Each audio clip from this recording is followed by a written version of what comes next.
rayuwa duk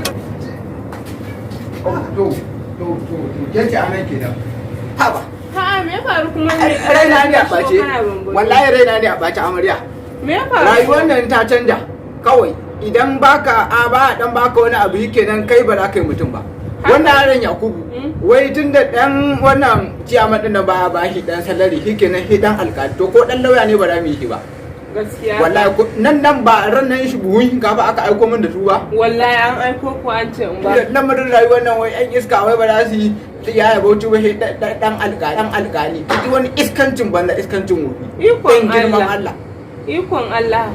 yanzu dai me aka yi a gidan Abin da kake so. menene Abin ne da kake so. ne. God wallahi yasa nake ji da ke Allah. kai akan ki zan iya raba garin nan tsaf Allah Gaskiya ka. Allah na Yaya bauchi ba irin aikin da bai mana ba amma wai dan to ba dan alƙali ba ko dan lauya ne wallahi ba za mu yi ba Gaskiya ka mai gida. ai na shigo gidan nan ne raina ɓace kina cewa sai dan alƙali to da takardar ki zaki tafi gidan ku Ni na isa.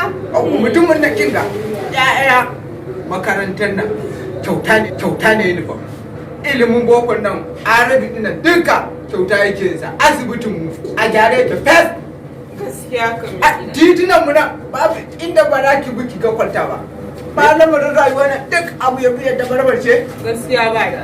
wallahi yasa raina ɓace yake Ya wallahi wannan malam Yakubu dan iska ne Gaskiya ka. Ya. yanzu an sauke ko ba a sauke ba An sauke. Abin da kake so mana. na gode amarya ta gaggawa idan da wani ki To.